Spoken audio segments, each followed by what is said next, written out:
podcast, talking live to you. Had to switch up the scenery because it is a new week, a new time where people are doing new things, and we talking about that talk. Make sure you're studying when people are taking a sleep. Make sure you're studying. We got our boy Coach IQ Heavy going to talk about the different levels that we need to focus on for this week. So talk to the people, man, so we can get that going. Let me light it up for y'all real quick. Guys, you seen the chart just now. I don't fuck around, but let me show y'all real quick. We're gonna do a quick little spy analogy, do a little walk down. I do it live for you. Matter of fact, I'll get y'all the chart with my FVGs and everything. I don't even this ain't free, but today y'all caught me by surprise. So I'm gonna give y'all what I be looking at. All right, so right now, everybody looking at the spot, right? We want zones. I play around with the 23 minute. That ain't even an actual interval. I created it myself. I play with the 13, I play with the 23, I play with the 7, I play with different intervals. But let's go to how we able to see the market. This line right here that I got drawn, this is my control line. Control line is at 568. The market lost it. When it lost that, I understood short. The moment it lost that level, I shorted. Made a lot of money all the way to the downside. As you can see, this was simple. Playing this back to the upside will come over here. It's going to be even simpler because you have to wait for support to establish itself. So now we're just looking for the next zone. So I'll go out a little further to give you guys an understanding of how this works. On a monthly time frame,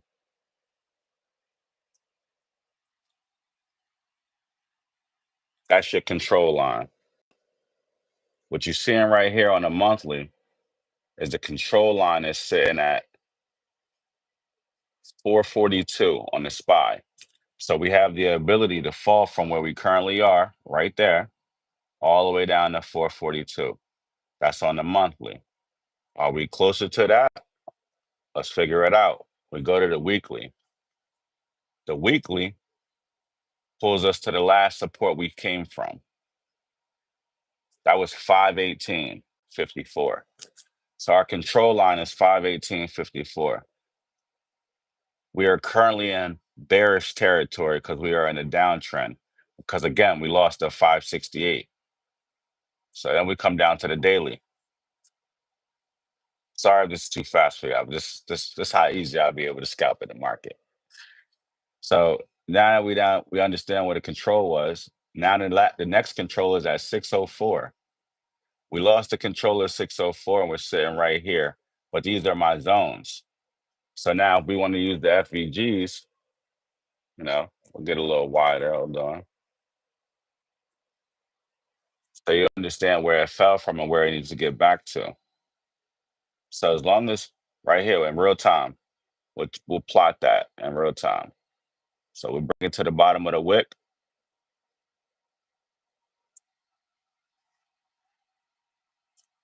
Boom.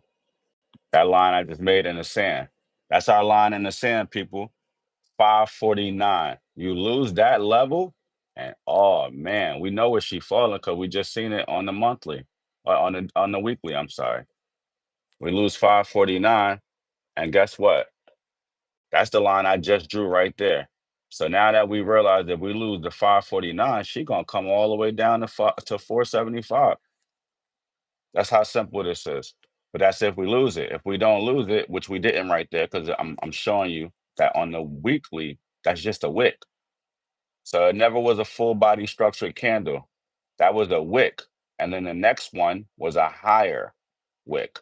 And then the next one was still higher than the previous wick that was the low. So technically, this is support now, right here.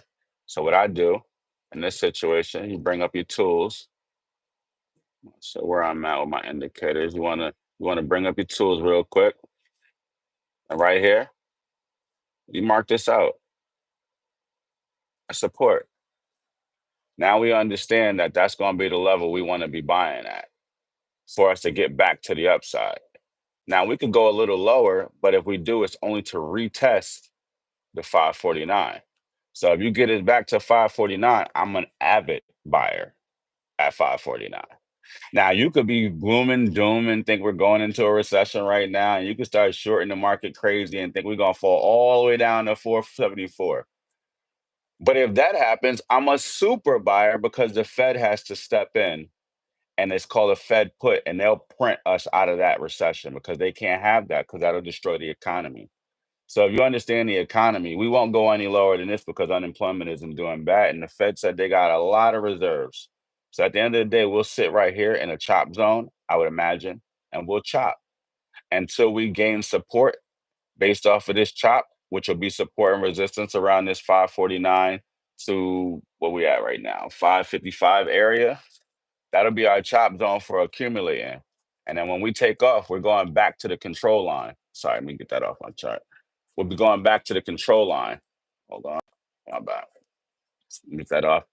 So in that situation, this is how you establish that. You realize, all right, we're going to be coming back to the control line. Where do we go? What's the highest we've been on this mark on this chart? So now we'll use this part and we'll top it out here. 612. It's technically a wick out there, but 609, we all kind of know what's the top 609. So right there is your resistance. So this is a simple way to establish over the long haul. As you can see, the two lines that I've drawn in the sand, your support and your resistance. So right here, you can even write in support, and up here, you can write in resistance. So now you understand once it breaks this resistance, what typically happens is we get a retest. This is where the money's made. So to give you a quick analogy of that, it's more so like you get a play like this. So let's say we get up here, we break out, boom. Then we'll get another one. Matter of fact, let me actually give you the symbols for one moment. Get my tools out for you guys. Let me give you the path of least resistance.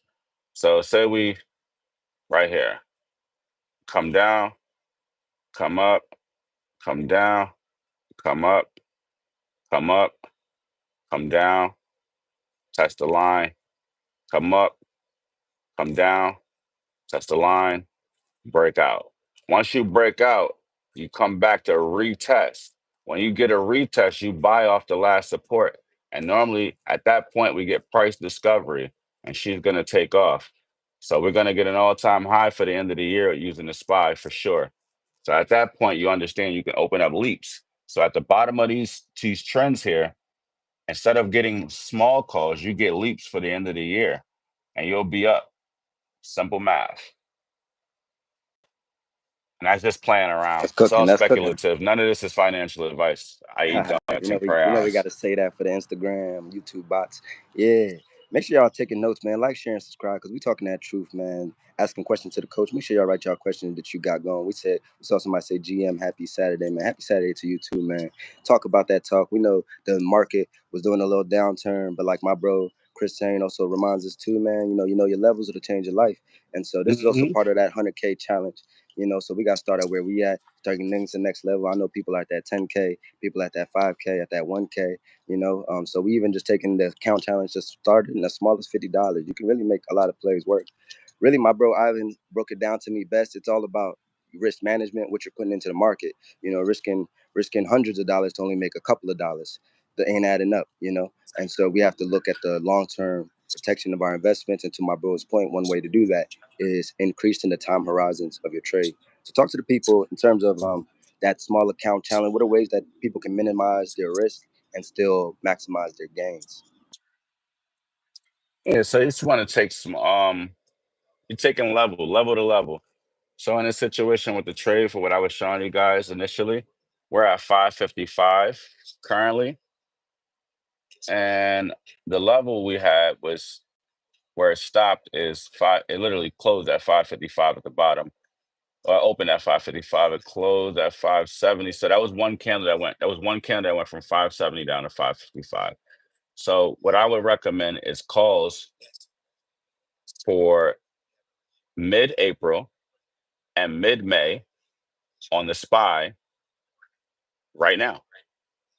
So on Monday morning, wait for the market to open, give it about 3 minutes to establish where the trend is heading. If you really want to see it, give it to about 9:45 and you'll be able to establish where the market direction is going. And if it's up, You ride the wave, jump in, and get you some call options for April and May. If it's coming down, give it a second so you can buy at the bottom, but with anticipation for it to break back to the upside. We won't lose the 549, in my opinion. The lowest we could come down to shake out the fear is 540.49. So that would be your level. That's the panic level. If we break 540.49, then all bets are off. We might go a lot lower. But prior to that, we're just going to maybe break the 547 level and the 549 level, which will come down a little bit more just to cause fear, even though the level is actually the 549. The way the markets work is once that gets triggered, more fear happens. It sets into the market, which causes more buyers to sell, and they panic sell, which causes a little, you know, basically a oversell in the market, which allows everyone else to rebuy, and then you get a short squeeze to the upside. That's clean. That's clean. Now, you already dropped some facts on there, man. I know we can't hold you for too long. We got you for 3 more minutes on the clock. We trying to stick to the clock. Talk to the people about what you believe they should be focused on. I saw a headline saying, Wall Street is terrified, right? They talking about these tariffs, auto tariffs, as it relates to Tesla. Is that a buying thing you see this week? Which direction? How you thinking that the market's going to play itself? If you don't mind me asking, how should we play it and position ourselves? Well, let's pull it up. Let's take a look at Tesla. Currently on the weekly, I'll show you guys real quick. So she's currently in a buy zone. On Tesla on the weekly, what she did, as you can clearly see, it came back to the scene of the crime, is what I call it. This is where she broke out. Sometimes people, when I say scene of the crime, they think of it negatively, but it's just a crime. So something occurred that no one can understand how it happened. So they robbed somebody right here and they went crazy. Sometimes the scene of the crime is somebody gets killed right here and it goes down crazy. So a robbery happened. So once the robbery happens, there's an investigation launched when it gets to the top, and everyone wants to know how it got there. So it ends up coming back. That's how I look at it for buying and selling pressure. And once you see that, let me see if I can zoom in for you guys. Here you go.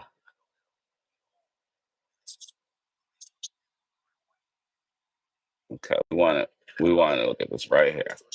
So this was the control line, and if you notice, Tesla's we got a double bottom basically right here.